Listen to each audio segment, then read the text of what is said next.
Hi all of you, hope you all good have a nice day. Welcome back to our DVR academy channel. Friends, మనకి ఈరోజు చాలా important current affairs ఉన్నాయి. మన పార్లమెంట్కి సంబంధించినటువంటి questions ఉన్నాయి, ప్రైమ్ మినిస్టర్కి సంబంధించిన క్వశ్చన్స్ అండ్ యాక్ట్స్ ఉన్నాయి, నీతి ఆయోగ్ అండ్ ఇంటర్నేషనల్ సంబంధించినటువంటి టాపిక్స్ కూడా ఉన్నాయి, యూఎన్ గురించి కూడా ఉన్నాయి, అంటే యునైటెడ్ నేషన్కి సంబంధించినటువంటి ఒక నివేదిక కూడా ఉంది. సో వీడియో అనేది ఎండ్ వరకు ఖచ్చితంగా చూడండి, అస్సలు మిస్ చేసుకోవద్దండి. ఎందుకంటే చాలా ఇంపార్టెంట్ కరెంట్ అఫైర్స్ని మనం డెప్త్గా డిస్కస్ చేసుకుంటున్నాము. సో వీడియోని ఖచ్చితంగా ఎండ్ వరకు చూసి మనం అడిగినటువంటి క్వశ్చన్స్కి అందరూ ఆన్సర్ చేయడానికి ట్రై చేయండి. అండ్ ఇంకొక అనౌన్స్మెంట్ ఏంటంటే, శ్రీరామనవమి సందర్భంగా మన గ్రూప్ 2, గ్రూప్ 3 ఎగ్జామ్లో చాలా ఇంపార్టెంట్ సబ్జెక్ట్ అయినటువంటి ఎకనామీ సబ్జెక్ట్లో మేము కోర్స్కి ఆఫర్ అనేది లాంచ్ చేసాము. ఆఫర్ ప్రైస్ ఎంత అంటే 699 రూపీస్కి. సో ఇంతకుముందు పర్చేస్ చేసుకొని వాళ్ళు రిక్వెస్ట్ చేయడంతో ప్రైస్ అనేది మళ్ళీ తగ్గించామండి. సో ఇంతకుముందు మిస్ అయిన వాళ్ళు అస్సలు ఇప్పుడు మాత్రం మిస్ చేసుకోకండి, ఎందుకంటే ప్రైస్ అనేది మళ్ళీ ఇంత తక్కువగా అస్సలు ఉండదు, ఇంకా ఇంక్రీజ్ అవుతుంది తప్పితే తక్కువ మాత్రం అస్సలు ఉండదు. ఎందుకంటే కంటెంట్ అనేది ఆ విధంగా ఉంటుంది, విన్న స్టూడెంట్స్కి మాత్రమే అర్థమవుతుంది. అది మీరు కూడా ఒకసారి విని చూడండి, చాలా అప్డేటెడ్ క్లాసెస్ అనేవి ఉంటాయి, మెంటర్షిప్ బ్యాచ్ కాబట్టి. సో మీకు ఏ చిన్న డౌట్ వచ్చినా అని కూడా సబ్జెక్ట్ గురించి సార్ని కంపల్సరీగా అడిగి క్లియర్ చేసుకోవచ్చు. సో మనకి పీడిఎఫ్ అనేది కూడా ప్రొవైడ్ చేస్తామండి. పీడిఎఫ్ అనేది కూడా ప్రింటబుల్ ఆప్షన్ ఉంటుంది. సో మనకి వీక్లీ టెస్ట్లు కూడా ఉంటాయి. మనకు టెస్ట్ అనేది అయిపోయిన తర్వాత నెక్స్ట్ డే ఈవినింగ్ మనకి వాయిస్ చాట్ అనేది ఉంటుంది. సో మీకు ఎలాంటి డౌట్ ఉన్నా అని కూడా, ఏ చిన్న డౌట్ అయినా సరే అస్సలు మీరు మొహమాట పడకుండా అడగొచ్చు. ఒకవేళ మీకు ఏమైనా ఇబ్బందిగా ఉంటే పర్సనల్గా సార్కి కాల్ ఆర్ మెసేజ్ చేసినా కూడా మీకు రెస్పాండ్ అవుతారు సార్. సో మీకు చాలా మంచి మెంటర్షిప్ బ్యాచ్ అనేది దొరుకుతుంది. సో ఆల్రెడీ 2 బ్యాచెస్ అనేవి స్టార్ట్ అయినాయి. సో మీరు అస్సలు మిస్ చేసుకోకండి, ఇంకా ప్రైస్ అనేది ఇంక్రీజ్ అవుతుంది, అంతకంటే ముందే మీరు పర్చేస్ చేసుకోండి. సో ఈరోజు మన ఫస్ట్ కరెంట్ అఫైర్స్ చూసే ముందు నిన్నటి క్వశ్చన్కి ఆన్సర్ చూద్దాము. 4వ గ్లోబల్ ఇంటెలిజెన్స్ చీఫ్స్ సమ్మిట్ ఎక్కడ జరిగిందంటే మనం రీసెంట్గా డిస్కస్ చేసుకున్నాం కదా, ఇది 4వ గ్లోబల్ ఇంటెలిజెన్స్ చీఫ్ సమ్మిట్ అనేది మనకి 2025 మార్చ్ 16 రోజున న్యూఢిల్లీలో జరిగింది అంటే మన కంట్రీలోనే జరిగింది. సో నెక్స్ట్ ఈరోజు మన ఫస్ట్ క్వశ్చన్, ఇటీవల పార్లమెంటులో జరిగిన 0 అవర్లో అత్యధిక ప్రసంగంతో నూతన రికార్డు నమోదైంది. అయితే ఎంతమంది ఎంపీలు ప్రసంగించారు? సో మనకి పార్లమెంటు సమావేశాలు జరిగినప్పుడు ప్రశ్నోత్తరాల సమయం అనేది 1 అవర్ ఉంటుంది, ఆ తర్వాత జరిగేది మనకు 0 అవర్. సో ప్రశ్నోత్తరాల సమయంకి మనకి 1 అవర్ అనేసి టైం లిమిట్ ఉన్నది. 1 అవర్లోనే అంటే మన క్వశ్చనింగ్ అవర్ అనేది ఫినిష్ అవ్వాలి. కానీ 0 అవర్కి మాత్రము టైం లిమిట్ అనేది లేదు, స్పెసిఫిక్గా ఇంతే టైంలో 0 అవర్ అనేది ఉండాలనేది లేదు. సో ఇది సభాధిపతి, మన పార్లమెంట్ యొక్క సమావేశాలకి రాజ్యసభకైతే సభాధిపతి ఒకరు ఉంటారు అండ్ లోక్సభ కూడా సభాధిపతి ఒకరు ఉంటారు. సో లోక్సభకి సభాధిపతి ఎవరు అని అంటే మనకి చైర్మన్ కాదు కదా. సో లోక్సభ యొక్క సభాధిపతి మనకి ఎవరు అని అంటే స్పీకర్. లోక్సభ సభాధిపతి స్పీకర్ కాబట్టి స్పీకర్ నిర్ణయం మేరకు మనకి 0 అవర్ యొక్క టైం అనేది మనం ఇంక్రీజ్ చేసుకోవచ్చు. సో అట్లా ఇప్పుడు జరిగినటువంటి లోక్సభలో మన స్పీకర్ ఎవరైతే ఉన్నారో ఓం బిర్లా గారు టైం అనేది ఇంక్రీజ్ చేస్తూ ఎంతవరకు ఇంక్రీజ్ చేశారంటే దాదాపు 5 అవర్స్కి ఎక్కువనే ఇంక్రీజ్ చేశారంట. సో ఆ 5 అవర్స్ ఇంక్రీజ్ చేయడం వల్ల ఎక్కువ మంది ఎంపీలు మాట్లాడారు. ఎంత ఎక్కువ మంది మాట్లాడారు అనేది మనకి ఇక్కడ క్వశ్చన్. ఎంతమంది అంటే 202 మంది ఎంపీలు ఎక్కువ మంది మాట్లాడి ఫస్ట్ టైం అంతమంది మాట్లాడారు కాబట్టి మనకు ఒక హిస్టరీ అనేది క్రియేట్ అయింది. ఎంతమంది అంటే 202, 0 అవర్ టైంలో మనకి ఇంతమంది మాట్లాడారు. ఇది ఎక్కడ? లోక్సభలో. సో పార్లమెంట్ సమావేశంలో మొదటి గంట ప్రశ్నోత్తరాల సమయం, ఇదంతా టాపిక్ ఇప్పుడు నేను చెప్పింది. నిర్దిష్ట సమయం సభాధిపతి నిర్ణయం మేరకు పొడిగించవచ్చు. ఇది లోక్సభ కాబట్టి లోక్సభ యొక్క సభాధిపతి ఎవరు అంటే మనకి స్పీకర్ ఎవరు అని అంటే మనకి ఓం బిర్లా. సో ఇది ఎప్పుడు జరిగింది మనకి లోక్సభ సమావేశం అంటే April 3, అంటే రీసెంట్గా జరిగింది. 2025 April 3 అనేది మనకి ఒక హిస్టారికల్ డేట్ అనేదిగా మారింది. సో మొట్టమొదటిసారిగా ఫస్ట్ టైం 202 మెంబర్స్ ఎంపీలు మనకు మాట్లాడారు. సో 0 అవర్ మనకి తీసుకొచ్చారు అని అంటే 1962లో మనకి తీసుకొచ్చినా కానీ కూడా 0 అవర్ అనేది మనకు అప్పుడు అమలులోకి రాలేదు. ఎప్పుడు వచ్చిందంటే 1964, అంటే 2 years తర్వాత మనకు అది స్టార్ట్ అయిపోయింది. సో 0 అవర్లో మనకి ఎలాంటి ముందస్తు నోటీస్ లేకుండా ప్రశ్నలు అడగవచ్చు.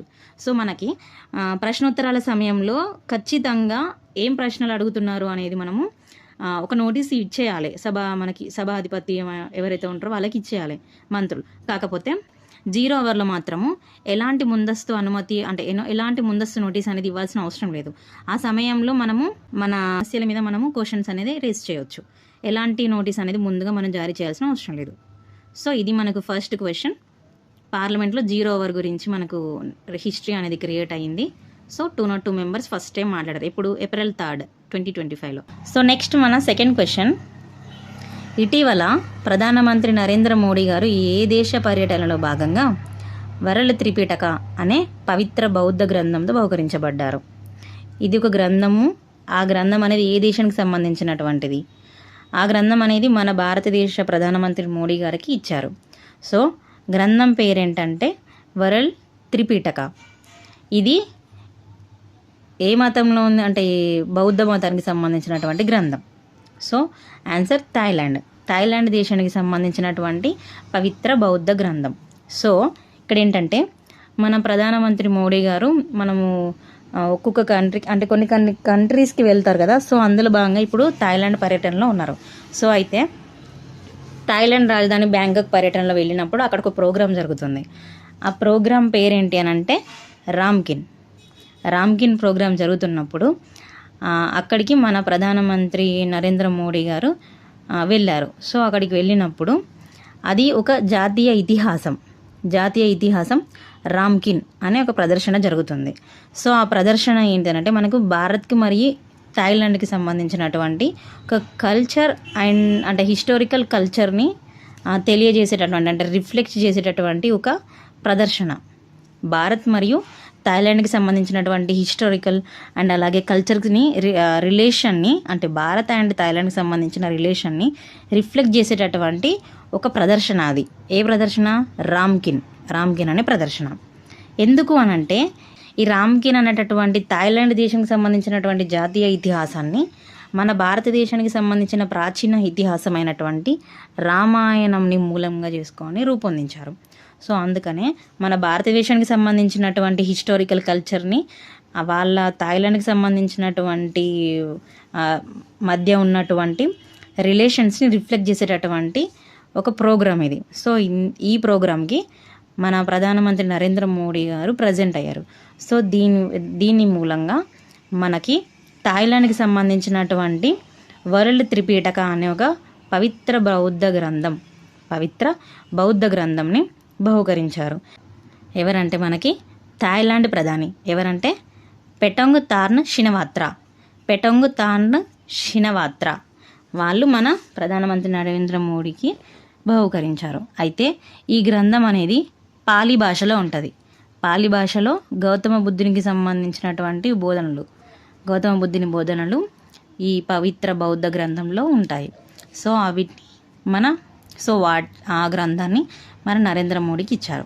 అక్కడ ప్రదర్శన ఏంటి అని అంటే రామ్కిన్ ప్రదర్శన. అది ఏ దేశంలో జరిగిందంటే థాయిలాండ్. సో అది దేన్ని బేస్ చేసుకొని రాశారంటే మన భారతదేశానికి సంబంధించినటువంటి రామాయణం. సో అక్కడికి వెళ్ళినప్పుడు మన ప్రధానమంత్రి నరేంద్ర మోడీకి ఒక గ్రంథాన్ని ఇచ్చారు. ఆ గ్రంథం పేరు ఏంటంటే వరల్డ్ త్రిపిటక. సో నెక్స్ట్ మన థర్డ్ క్వశ్చన్. భారతదేశంలో అత్యధిక జిఐ ట్యాగులు పొందిన రాష్ట్రం పేరు. మనకి జిఐ ట్యాగ్స్ అనేవి మనము రీసెంట్ కరెంట్ అఫైర్స్లో కూడా డిస్కస్ చేసుకున్నాము. సో ఇందులో జిఐ ట్యాగ్స్ అనేది మనకు ఒక ప్రాంతానికి ఒక ఐటమ్కి దేనికైనా అని కూడా ఇస్తూ ఉంటారు. అంటే జిఐ ట్యాగ్ పొందిందంటే చాలా ఇంకా దానికి మార్కెటింగ్ అనేది ఎక్కువగా ఉంటుంది. సో జిఐ ట్యాగ్స్ అనేవి ఎక్కువగా ఏ రాష్ట్రానికి వెళ్ళినాయి అని అంటే ఆన్సర్ మనకి తమిళనాడు. సో తమిళనాడులో అసలు మనకి జిఐ ట్యాగ్స్ అనేది ఎవరు ఇస్తారు అని అంటే జియోగ్రఫికల్ ఇండికేషన్ రిజిస్ట్రీ. దీని యొక్క సెంటర్ ఎక్కడ అంటే మనకి చెన్నై. దీని యొక్క హెడ్ క్వార్టర్ చెన్నై తమిళనాడులో ఉంటుంది. జియోగ్రఫికల్ ఇండికేషన్ రిజిస్ట్రీ వాళ్ళు ఇస్తారు. సో వీళ్ళు geographical indication of goods registration and protection act అని అంటే ఈ చట్టాన్ని బేస్ చేసుకొని ఈ సంస్థ వాళ్ళు జిఐ ట్యాగ్స్ అనేది ఇస్తారు. ఈ యాక్ట్ అనేది ఎప్పుడు వచ్చింది మనకి అంటే 1999 1999లో వచ్చినటువంటి యాక్ట్ ప్రకారంగా ఈ సంస్థ వాళ్ళు చెన్నై కేంద్రంగా పనిచేస్తూ మనకి జిఏ ట్యాక్స్ అనేవి ఇస్తారు. సో అత్యధికంగా పొందినటువంటి రాష్ట్రం అంటే కూడా మనకి తమిళనాడు. సో తమిళనాడులో ఎన్ని ఉత్పత్తులకు వచ్చింది అని అంటే 62 ఉత్పత్తులకి తమిళనాడులో జిఏ ట్యాగ్ పొందడం వల్ల అత్యధిక జిఏ ట్యాక్స్ పొందినటువంటి స్టేట్గా రికార్డుకి ఎక్కింది. సో ఈ లాస్ట్గా వేటిని అంటే ఏ ఐటమ్స్కి జిఏ ట్యాగ్ ఇవ్వడం వల్ల ఈ రికార్డు వచ్చింది అని అంటే కుంభకోణం తమలపాకు, తోవలై పుష్పహారం. తమలపాకు అండ్ ఇక్కడ పుష్పహారం అంటే మనకి పూలదండ. ఈ పూలదండ అనేది మనకి ఏ కలర్లో ఉంటుందంటే వైట్, గ్రీన్, రెడ్ ఈ కలర్స్ మిక్సింగ్లో మనకి ఈ పూలదండ అనేది రెడీ చేస్తారు. సో ఈ రెండిటికి జిఏ ట్యాగ్ ఇవ్వడం వల్ల రికార్డ్ అనేది 62 ఉత్పత్తులకి ఇచ్చినందుకు తమిళనాడు అనేది అత్యధిక జిఏ ట్యాగ్లు పొందినటువంటి స్టేట్గా నిలిచింది. సో అత్యధికంగా ఉండే తమిళనాడులోనే జియోగ్రఫికల్ ఇండికేషన్ రిజిస్ట్రీ సంస్థ యొక్క హెడ్ క్వార్టర్ కూడా చెన్నైలోనే, అంటే తమిళనాడులోనే. సో ఇది మన థర్డ్ క్వశ్చన్. సో నెక్స్ట్ మన ఫోర్త్ క్వశ్చన్ ఏంటి? మాదక ద్రవ్యాల నియంత్రణ కోసం ఆంధ్రప్రదేశ్ రాష్ట్రం చేపట్టిన ఆపరేషన్ పేరేంటి? సో ఇది కూడా ఒక ఆపరేషన్కి సంబంధించింది, కాకపోతే విన్యాసాలకు సంబంధించింది కాదు, హెల్పింగ్ సంబంధించింది కాదు. ఇదేంటంటే మాదక ద్రవ్యాల నియంత్రణ, డ్రగ్స్కి సంబంధించినటువంటిది ఈ ఆపరేషన్. డ్రగ్స్ని నియంత్రించడానికి తీసుకొచ్చినటువంటి యాక్ట్ పేరేంటంటే మనకి ఎన్డీపీఎస్ యాక్ట్. ఎప్పుడు వచ్చిందంటే మనకి ఇది 1985లో వచ్చినటువంటి యాక్ట్ ప్రకారము డ్రగ్స్ని కంట్రోల్ చేయడానికి మనకి కొన్ని కార్యక్రమాలు అవి చేపడతారు. సో ఈ యాక్ట్ ఏంటంటే మనకి narcotics psychotropics substances act, narcotics and psychotropics substances act. దీనికి విరుద్ధంగా అంటే ఈ యాక్ట్లో కొన్ని నియమ నిబంధనలు అనేవి మనకు ఉంటాయి కదా, రూల్స్. సో వాటికి విరుద్ధంగా మనకి వీళ్ళు అంటే ఏమైనా షాప్స్ ఇట్లా వాళ్ళు మనకి మాదక ద్రవ్యాలుని అమ్మిండ్రు అనుకోండి, అంటే డ్రగ్స్ వాటిని అమ్మిండ్రు అనుకోండి, సో వాళ్ళ మీద ఒక చర్య అన్నట్టు ఇదిగా. సో ఈ చర్య కూడా మనకి ఈ యాక్ట్ ప్రకారంగా ఇంకొక ప్రోగ్రామ్ కూడా ఉంది. ఏంటంటే నషాముక్త్ భారత్ అంటే మనకి ఇది ఇండియాలో ఉన్నటువంటి ఒక programme, Nashamukt Bharat mission. So ఈ మిషన్లో భాగంగా Eagle drug control cell, enforcement directorate, police శాఖ, ఎవరెవరు Eagle drug control cell, enforcement directorate, police శాఖ సంయుక్తంగా చేపట్టినటువంటి ఒక ఆపరేషన్ పేరేంటంటే మనకి ఆన్సర్ ఆపరేషన్ గరుడ అనేది డ్రగ్స్ని కంట్రోల్ చేయడానికి ఆంధ్రప్రదేశ్ రాష్ట్రం తీసుకొచ్చినటువంటి ఒక ఆపరేషన్. సో నెక్స్ట్ మన ఫిఫ్త్ క్వశ్చన్. నీతి ఆయోగ్ ఎవరి సహకారంతో ఎకనామిక్ ఫోరం పోర్టల్ని ప్రారంభించింది? ఇది ఒక పోర్టల్ ఎవరు తీసుకొచ్చారంటే మనకి నీతి ఆయోగ్ వారు ఎవరి సహకారంతో ఒక పోర్టల్ని తీసుకొచ్చారు. పోర్టల్ పేరేంటంటే మనకి economic forum portal. So answer వచ్చేసి NCAER, national council of applied economic research. So వీరి యొక్క సహకారంతో నీతి ఆయోగ్ ఒక పోర్టల్ని తీసుకొచ్చింది. ఆ పోర్టల్ పేరు ఎకనామిక్ ఫోరం పోర్టల్. సో ఈ పోర్టల్లో ఏముంటుందంటే మనకి అన్ని రాష్ట్రాలకు సంబంధించినటువంటి ఎకనామిక్ స్టేటస్ అంటే ఆర్థిక స్థితిగతుల గురించి అన్ని గణాంకాలు అనేవి ఇందులో ఉంటాయి. ఎకనామిక్ ఫోరం పోర్టల్లో ఉంటాయి. ఇది ఎప్పుడు తీసుకొచ్చారంటే మనకి 2025 ఏప్రిల్ 1 రోజున 2025లో మనకి మన కేంద్ర ఆర్థిక మంత్రి ఎవరు మనకి నిర్మలా సీతారామన్ గారు ఈ ప్రోగ్రామ్ని మనకి తీసుకొచ్చారు. ఇందులో మనకి ఎన్ని ఇయర్స్ డేటా ఉంటుందంటే మనకి 1991 నుంచి వెళ్ళి 2022-23 వరకు రాష్ట్రాల ఆర్థిక పరిస్థితులపైన 30 ఇయర్స్ డేటా అనేది ఉంటుంది. సో ఇది ఒక ఆన్లైన్ పోర్టల్. ఇందులో 30 ఇయర్స్ డేటా అంటే 30 ఇయర్స్ ఎకనామీకి సంబంధించినటువంటి మన 28 రాష్ట్రాలకు సంబంధించినటువంటి ఇన్ఫర్మేషన్ అనేది ఈ పోర్టల్లో ఉంటుంది. ఇది ఎవరు తీసుకొచ్చారంటే మనకి నీతి ఆయోగ్ వాళ్ళు. సో ఎవరి సహకారంతో తీసుకొచ్చారు అని అంటే national council of applied economic research. April 1 రోజున వచ్చింది ఇది. ఎవరు స్టార్ట్ చేశారంటే మనకి నిర్మలా సీతారామన్, మనకు సెంట్రల్లో ఫైనాన్స్ మినిస్టర్ కాబట్టి తను తీసుకొచ్చారు. ఫైనాన్స్కి సంబంధించినటువంటి ఇది ఒక మనకి ఇన్ఫర్మేషన్ కదా. సో మన కేంద్ర ఆర్థిక మంత్రియే స్టార్ట్ చేశారు దీన్ని. ఇందులో ఎన్ని రాష్ట్రాలు అంటే మొత్తం 28 రాష్ట్రాలకు సంబంధించినటువంటి ఇన్ఫర్మేషన్ ఈ ఆన్లైన్ పోర్టల్లో ఉంటుంది. సో ఇది మన 5th క్వశ్చన్. సో ఇక్కడ క్వశ్చన్ ఏంటంటే నీతి ఆయోగ్కి చైర్మన్ ఎవరు ఉంటారు, వైస్ చైర్మన్ ఎవరు ఉన్నారు అండ్ CEO ప్రజెంట్ ఎవరు ఉన్నారు. ఈ 3 questions, chairman, vice chairman and CEO, ఈ 3 పర్సన్స్ ఎవరు అనేది మీరు కామెంట్ చేయండి. అండ్ ఇందాక మన తమిళనాడు అనేది అత్యధిక GA ట్యాక్స్ పొందింది కదా. సో అయితే అక్కడ క్వశ్చన్ ఏంటంటే తెలంగాణలో 18వ GA ట్యాగ్ పొందినటువంటి ఐటమ్ ఏంటి, తెలంగాణలో 18వ ఐటమ్ ఏంటి, GA ట్యాగ్ పొందినటువంటి 18వ ఐటమ్ ఏంటి, మీరు కామెంట్ చేయండి. 4 క్వశ్చన్స్. సో నెక్స్ట్ మన 6th క్వశ్చన్, కామన్వెల్త్ జనరల్ సెక్రటరీగా ఎన్నికైన తొలి ఆఫ్రికన్ మహిళ ఎవరు. కామన్వెల్త్కి జనరల్ సెక్రటరీగా ఎన్నికైనటువంటి తొలి ఆఫ్రికన్ మహిళ. సో ఆన్సర్ వచ్చేసి షిర్లీ అయోర్కర్ బోచ్వే. షిర్లీ అయోర్కర్ బోచ్వే. ఈమె ఎప్పుడు వచ్చిందనంటే 2025 ఏప్రిల్ 1 రోజున షిర్లీ అయోర్కర్ బోచ్వే మనకి కామన్వెల్త్ జనరల్ సెక్రటరీగా వచ్చినటువంటి తొలి ఆఫ్రికన్ మహిళ. ఈమె ఘనా దేశానికి చెందిన తొలి ఆఫ్రికన్ మహిళ మన కామన్వెల్త్ జనరల్ సెక్రటరీగా రావడం. సో ఇది మన 6th క్వశ్చన్. సో నెక్స్ట్ మన 7th క్వశ్చన్ వచ్చేసి, ఇటీవల 21 పాయింట్ల కార్యాచరణ ప్రణాళికను ఏ సమావేశంలో భాగంగా ప్రధానమంత్రి నరేంద్ర మోడీ గారు ప్రతిపాదించారు. 21 పాయింట్స్తోని ఒక ప్లాన్ని మన ప్రధానమంత్రి నరేంద్ర మోడీ గారు ఒక సమావేశంలో అంటే ఇచ్చారంట. సో ఆ సమావేశం పేరేంటి అనేది మన క్వశ్చన్. సో ఆన్సర్ ఏంటంటే 6వ బిమ్స్టెక్ శిఖరాగ్ర సదస్సు. సో ఇది మన నిన్నటి వీడియోలో మనం డిస్కస్ చేసుకున్నాము.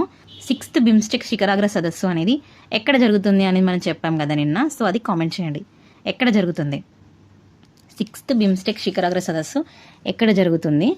అండ్ సో ఇక్కడ ఈ సమావేశంలో మన ప్రధానమంత్రి నరేంద్ర మోడీ గారు 21 పాయింట్స్తోని ఒక ప్లాన్ని అక్కడ డిస్కస్ చేశారంట. సో దానికంటే ముందు ఇక్కడ దేని గురించి ఇంకా డిస్కస్ చేశారనంటే బిమ్స్టెక్లోని సభ్య దేశాలు, ఎన్ని సభ్య దేశాలు ఉంటాయి మనకేనంటే 7. సో ఈ 7 కంట్రీస్ అంటే మనకు ట్రేడింగ్ సంబంధించినటువంటి అంశాల గురించి కూడా డిస్కస్ చేసుకున్నారు.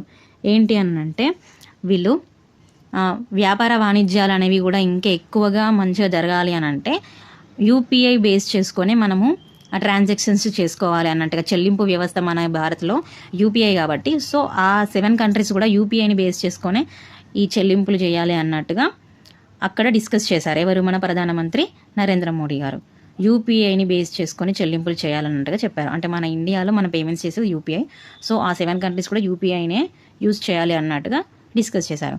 సో ఇంకొకటి ఏంటంటే ఈ సభ్య దేశాలు ఏవైతే 7 ఉన్నాయో ఈ 7 బ్యాంకాక్ విజన్ 2030ని ఈ సదస్సులో ఓకే చేశారు, అంటే ఆమోదం చేశారు. ఎందుకు అనంటే బంగాళాఖాతంలో భద్రత సమ్మిళితత్వం అంటే సేఫ్టీ, బంగాళాఖాతంలో సేఫ్టీనెస్ కోసం అనేసి ఈ బ్యాంకాక్ విజన్ 2030ని ఈ సభ్య దేశాలు ఉన్నటువంటి 7 కంట్రీస్ ఓకే చేశాయి. సో ఇంకా ఈ 21 పాయింట్స్లో ఉన్నటువంటి ఇంపార్టెంట్ కొన్ని అంశాలు ఏంటి అని అంటే బోధి అనే పేరుతోని ఒక ప్రోగ్రాం చేపట్టాలి అన్నట్టుగా మన ప్రధానమంత్రి నరేంద్ర మోడీ గారు చెప్పారు.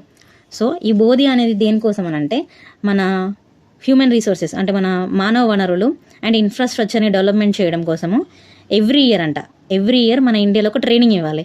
ఎవరికి ట్రైనింగ్ ఇవ్వాలి అని అంటే ఇప్పుడు బిమ్స్టెక్లో ఉన్నటువంటి కంట్రీస్ 7 కంట్రీస్, ఈ 7 కంట్రీస్కి సంబంధించినటువంటి 300 మెంబర్స్ అంటే వీళ్ళు ఎవరు అని అంటే ఓన్లీ యూత్ అంటే యువకులు యువతులు వీళ్ళు ఇద్దరికి 300 మందికి ఈ 7 కంట్రీస్ నుంచి వెళ్ళి ఉన్నటువంటి 300 మందికి మన ఇండియాలో ఎవ్రీ ఇయర్ ట్రైనింగ్ ఇస్తారంట.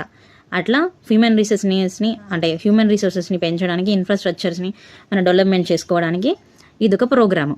బోధి అనే పేరుతో ఒక ప్రోగ్రామ్ చేపట్టాలనేసి మనకి అక్కడ ప్లానింగ్ ఇచ్చేశారు. ఎవరు, మన ప్రధానమంత్రి మోడీ గారు ప్లానింగ్లో ఇదొక అంశాన్ని డిస్కస్ చేశారు. అండ్ ఇంకొక అంశం ఏంటంటే స్థానిక కరెన్సీలో వాణిజ్యాన్ని ప్రోత్సహించాలి, అంటే ట్రేడింగ్ అనేది మన స్థానిక కరెన్సీలో చేయాలనేసి ఇదొక అంశం. అండ్ ఇంకోటి ఏంటంటే భారత్లో BIMSTEC centre of excellence for disaster మేనేజ్మెంట్ని ఏర్పాటు చేయాలి. బిమ్స్టెక్కి సంబంధించినటువంటి ఒక సెంటర్, అది ఎందుకనంటే డిజాస్టర్కి సంబంధించినటువంటి, అంటే మన డిజాస్టర్ అంటేనే మనకు అర్థమైపోవాలి ఏంటంటే విపత్తులకు సంబంధించి. విపత్తులు జరిగే సందర్భాలలో మనకు బిమ్స్టెక్ అంటే ఈ 7 దేశాలకు సంబంధించినటువంటి ఒక సెంటర్ ఉండాలి. ఆ సెంటర్ కూడా మన భారతదేశంలో ఉండాలి. భారతదేశంలో BIMSTEC centre of excellence for disaster మేనేజ్మెంట్ని ఏర్పాటు చేయాలన్నట్టుగా మన ఒక ప్లాన్ని ఇచ్చేశారు. సో ఇండియాలో ఇంకొక సెంటర్ని కూడా ఏర్పాటు చేయాలి. ఆ సెంటర్ దేనికోసం అనంటే మన ఓషన్ ట్రాన్స్పోర్ట్ అంటే సముద్ర రవాణా సెంటర్ని ఏర్పాటు చేయాలి. అది కూడా మళ్ళీ సుస్థిర సముద్ర రవాణాని ఇండియాలో ఏర్పాటు చేయాలి. సో 21 పాయింట్స్ మన ప్రధానమంత్రి నరేంద్ర మోడీ గారు ఈ సమావేశంలో భాగంగా ఇచ్చారు. సో అందులో చాలా ఇంపార్టెంట్ పాయింట్స్ అయినటువంటి 4 పాయింట్స్ మనము గుర్తుపెట్టుకోవాలి. సో నెక్స్ట్ మన 8th క్వశ్చన్, భారతదేశంలో మొట్టమొదటిసారిగా కృత్రిమ మేధ ఏఐని ఉపయోగిస్తూ ఇది మిస్టేక్ పడింది, చెరుకు సాగు చేస్తున్న రాష్ట్రం ఏంటి? మన ఇండియాలో ఆర్టిఫిషియల్ ఇంటెలిజెన్స్ని యూజ్ చేసుకొని ఒక పంట చేస్తున్నారు. ఆ పంట ఏంటంటే చెరుకు పంటని చేస్తున్నారంట. సో ఆ స్టేట్ నేమ్ ఏంటి అనేసి మన క్వశ్చన్. ఆన్సర్ ఏంటంటే మహారాష్ట్రలో అంటే చెరుకు సాగు చేస్తున్నారు. అది కూడా ఆర్టిఫిషియల్ ఇంటెలిజెన్స్ని బేస్ చేసుకొని, ఫస్ట్ టైం ఆర్టిఫిషియల్ ఇంటెలిజెన్స్ని బేస్ చేసుకొని మన ఇండియాలో ఒక సాగు చేస్తున్నారు. అది చెరుకు సాగు. ఎక్కడ అంటే మహారాష్ట్ర. సో అయితే చెరుకుని అత్యధికంగా సాగు చేస్తున్నటువంటి దేశం ఏంటంటే మనకు భారత్. కానీ ఉత్పత్తి పరంగా చూసుకుంటే మాత్రం మన భారత్ లేదు. ఏ దేశం ఉందంటే బ్రెజిల్. సాగు అత్యధికంగా చేసేది మాత్రం భారత్, కానీ ఉత్పత్తి పరంగా అత్యధికంగా ఉన్నటువంటి దేశం ఏంటి బ్రెజిల్. సో అయితే ఎందుకు ఇట్లా మరి ఎక్కువ సాగు చేస్తున్నాం కదా, మరి ఉత్పత్తి ఎందుకు రావట్లేదు అని అంటే మన భారతదేశంలో ఏముంటుందని సాంప్రదాయ వ్యవసాయం అనేది ఉంటుంది. సో అట్లా సాంప్రదాయ వ్యవసాయం కాకుండా సాంకేతిక వ్యవసాయం చేయడం కోసము మైక్రోసాఫ్ట్ అండ్ ఆక్స్ఫర్డ్ యూనివర్సిటీ కలిసి ఈ యొక్క ఇనిషియేటివ్ని తీసుకొచ్చారు, ఈ ప్రయోగం చేశారు. సో అయితే మహారాష్ట్ర బారామతికి చెందినటువంటి 1000 రైతులు అంటే 1000 మంది రైతులు మనకి ఈ ప్రోగ్రామ్ని తీసుకొచ్చారు. మన సుస్థిర సాధన లక్ష్యంగా, వ్యవసాయంలో సుస్థిర సాధన అనేది మన టార్గెట్. ప్రాజెక్ట్ ఫార్మ్ వైబ్స్ మన మైక్రోసాఫ్ట్ కంపెనీ అనేది చేపట్టింది. సో అయితే ఇక్కడ క్వశ్చన్ ఏంటంటే మైక్రోసాఫ్ట్ యొక్క CEO ఎవరు అనేది మన క్వశ్చన్. ఇక్కడ మనకు ఈ క్వశ్చన్ ఏంటంటే మనకి మహారాష్ట్రకు చెందినటువంటి రైతులు చెరుకు సాగు చేశారు ఆర్టిఫిషియల్ ఇంటెలిజెన్స్ని బేస్ చేసుకొని మన ఇండియాలోనే ఫస్ట్ టైం. సో ఇది మన 8th question. So next 9th question, ఐక్యరాజ్య సమితి యునైటెడ్ నేషన్స్కి సంబంధించినటువంటిది కాబట్టి చాలా ఇంపార్టెంట్ క్వశ్చన్, జాగ్రత్తగా వినండి. యునైటెడ్ నేషన్స్ వాణిజ్యం అభివృద్ధి సంస్థ UNCTAD 2025 నివేదిక ప్రకారం భారతదేశం ఏ స్థానంలో ఉంది? ఇదొక నివేదిక. ఇందులో మన ఇండియా అనేది ఏ ప్లేస్లో ఉంది అనేది క్వశ్చన్. సో ఐక్యరాజ్య సమితి వాణిజ్యం అభివృద్ధి సంస్థ ఇచ్చినటువంటి నివేదికలో మన భారతదేశం అనేది ఈ ఇయర్ 36th ప్లేస్లో ఉంది. సో అయితే మొత్తం ఇది ఎన్ని దేశాలకు సంబంధించినది జాబితా అనంటే 170 కంట్రీస్కి సంబంధించినటువంటి ఇదొక రిపోర్ట్. సో ఇందులో మన ఇండియా అనేది 36th ప్లేస్లో ఉంది. ఇది ఏంటనంటే మనకి టెక్నాలజీ పరంగా అంటే అత్యాధునిక సాంకేతిక పరిజ్ఞానంలో మన భారత్ అనేది 36th ప్లేస్లో ఉంది అవుట్ ఆఫ్ 170 కంట్రీస్. సో అయితే 2022లో మన భారత్ అనేది 48th ప్లేస్లో ఉండే. 48th ప్లేస్ నుంచి వెళ్ళి ఈ ఇయర్ అంటే 2025లో ఇచ్చినాను కూడా 2024లో ఉన్నటువంటి మన వర్క్ని బేస్ చేసుకొని ఇస్తారు కాబట్టి అప్పుడు మనకి 36th ప్లేస్లో ఉంది. సో 12 ప్లేసెస్ని ఇంక్రీజ్ చేసుకుంది మంచిగా. సో అంటే 12 స్థానాలు ముందుకు వెళ్ళింది అన్నట్టు. సో ఇది దేన్ని బేస్ చేసుకొని ఇచ్చానంటే మన భారతదేశంలో ఉన్నటువంటి సమాచార కమ్యూనికేషన్ టెక్నాలజీ మరియు రీసెర్చ్ డెవలప్మెంట్ అండ్ స్కిల్స్, పారిశ్రామిక సామర్థ్యము మరియు నిధుల లభ్యత బేస్ చేసుకొని మనకి రిపోర్ట్ అయితే ఇచ్చారు. సో అయితే కృత్రిమ మేధలో అంటే ఆర్టిఫిషియల్ ఇంటెలిజెన్స్లో టాప్లో ఉన్నటువంటి 3 దేశాలు ఏంటివి అని అంటే మనకి first America, next China, third Germany. ఏంటంటే మనకి first America, China, third Germany. So ప్రపంచంలో ఏఐ రంగంలో అత్యధిక ప్రైవేటు పెట్టుబడులు ఏ కంట్రీ పెడుతుంది? సో ఏఐ రంగంలోనంట అంటే ఆర్టిఫిషియల్ ఇంటెలిజెన్స్లో అత్యధిక ప్రైవేటు పెట్టుబడులు అంటే ప్రైవేట్ ఇన్వెస్ట్మెంట్ చేస్తున్నటువంటి దేశాలు ఏంటివి అని అంటే అమెరికా ఫస్ట్, చైనా సెకండ్, మన భారత్ వచ్చేసి 10th ప్లేస్. ఆర్టిఫిషియల్ ఇంటెలిజెన్స్లో ప్రైవేట్ వాళ్ళు ఇన్వెస్ట్ చేస్తున్న దాంట్లో మన భారత్ అనేది 10th ప్లేస్లో ఉంది. సో మన ఆల్ ఓవర్ ఈ రిపోర్ట్లో ఆర్టిఫిషియల్ ఇంటెలిజెన్స్ మన ట్రేడ్కి సంబంధించినట్టు. సో UNCTAD అంటే ఏంటి మనకేనంటే United Nations Conference on Trade and Development. United Nations Conference of Trade and Development 2025కి సంబంధించినటువంటి రిపోర్టు. ఇందులో మన ఇండియా అనేది 36th ప్లేస్లో ఉంది. అండ్ ప్రైవేట్ పెట్టుబడుల పరంగా మన ఇండియా అనేది 10th ప్లేస్లో ఉంది. సో లాస్ట్ ఇయర్తో పోల్చుకుంటే 12 ప్లేసెస్ మెరుగుపడింది. సో ఇది మన 9th క్వశ్చన్. సో నెక్స్ట్ మన 10th క్వశ్చన్. ఇటీవల తెలంగాణ బాలుల హక్కుల పరిరక్షణ కమిషన్ TGCPCR చైర్పర్సన్గా ఎవరు నియమితులయ్యారు? తెలంగాణ బాలల హక్కుల పరిరక్షణ కమిషన్ చైర్పర్సన్గా ఎవరు నియమితులయ్యారు అంటే ఆన్సర్ కొత్తకోట సీతా దయాకర్ రెడ్డి. కొత్తకోట సీతా దయాకర్ రెడ్డి. సో మనకి ఒక చైర్పర్సనే కాదు, చైర్పర్సన్తో పాటు 6 మెంబర్స్ మనకు సభ్యులు కూడా అపాయింట్ అయ్యారు. వాళ్ళు ఎవరు అని అంటే 6. Kancharla Vandana Goud, Maripalli Chandana, B Aparna, Gogula Saritha, Premalatha Agarwal, B Vachan Kumar. ఎవరెవరు? Kancharla Vandana Goud, Maripalli Chandana, B Aparna, Gogula Saritha, Premalatha Agarwal, B Vachan Kumar. So మనకి ఇక్కడ ఈ సభ్యులు అంత ఇంపార్టెంట్ అయినా కాకపోయినా చైర్పర్సన్ మాత్రం మనకి ఇంపార్టెంట్. ఎవరు చైర్పర్సన్ మనకి? కొత్తకోట సీతా దయాకర్ రెడ్డి. ఈమె దేనికి చైర్పర్సన్ మనకి అంటే మన తెలంగాణకు సంబంధించినటువంటి బాలల హక్కుల పరిరక్షణ కమిషన్. తెలంగాణకు సంబంధించినటువంటి ఒక కమిషన్కి చైర్మన్ కాబట్టి చాలా ఇంపార్టెంట్ టాపిక్ ఇది. సో TGCPCR అంటే మనకి ఫుల్ ఫామ్ ఏంటంటే Telangana state commission for protection of child rights. ఇది చైల్డ్ రైట్స్ని ప్రొటెక్ట్ చేసేటటువంటి తెలంగాణ రాష్ట్రంలో ఉన్నటువంటి ఒక కమిషన్. సో అయితే దీనికి ఎవరు ఉత్తర్వులు జారీ చేశారంటే మనకి అనితా రామచంద్రన్. అనితా రామచంద్రన్ ఎవరంటే మనకి రాష్ట్ర మహిళా అభివృద్ధి శిశు సంక్షేమ శాఖ కార్యదర్శి. ఎవరు? మహిళా అభివృద్ధి శిశు సంక్షేమ శాఖ. మన స్టేట్కి సంబంధించిన ఈ శాఖకి కార్యదర్శి అయినటువంటి అనితా రామచంద్రన్ ఉత్తర్వులు జారీ చేశారు. ఇందులో ఏముంది అని అంటే మనకి సో ఈ ఉత్తర్వులలో మనకి అనితా రామచంద్రన్ గారు ఏం చెప్పారనంటే ఈ కమిషన్ అనేది 3 years వరకు ఉంటుంది. ఈ సభ్యుల యొక్క ఏజ్ అనేది 65 years వచ్చే వరకు ఉండాలి. సో 65 years కంటే అంటే ఈ 3 years కంటే ముందే 65 years కనుక వాళ్ళకు క్రాస్ అవుతే వాళ్ళు పదవి విరమణ చేసుకోవచ్చు. సో ఇది మన 10th క్వశ్చన్. చైర్పర్సన్ ఎవరంటే కొత్తకోట సీతా దయాకర్ రెడ్డి. మన చైల్డ్ ప్రొటెక్షన్కి సంబంధించినటువంటి కమిషన్ అది. సో ఇక్కడ మనకి చైర్మన్ అండ్ 6 members కూడా అపాయింట్మెంట్ అయ్యారు. ఇది మన 10th question. So today question వచ్చేసి పార్లమెంటు సమావేశాల్లో నక్షత్ర మార్కు గల ప్రశ్నలకు మంత్రులు ఏ విధంగా సమాధానం చెప్పాలి? అంటే మనకి పార్లమెంటు సమావేశాల్లో క్వశ్చన్స్ అడుగుతున్నప్పుడు మనకి నక్షత్ర మార్కు గల క్వశ్చన్స్ ఉంటాయి, నక్షత్ర మార్కు లేని క్వశ్చన్స్ కూడా ఉంటాయి మనకి ప్రశ్నోత్తరాల సమయంలో. సో అయితే వాళ్ళు మంత్రులు ఏ విధంగా ఆన్సర్ ఇవ్వాలి అనేది ఈరోజు మన క్వశ్చన్. సో ఇవ్వండి ఈరోజు మన కరెంట్ అఫైర్స్. సో వీడియోని ఎండ్ వరకు చూసిన వాళ్ళు ఖచ్చితంగా లైక్ చేయండి, షేర్ చేయండి, సబ్స్క్రైబ్ చేసుకోండి. మనం అడిగినటువంటి క్వశ్చన్స్కి ఖచ్చితంగా కామెంట్ చేయడానికి ట్రై చేయండి.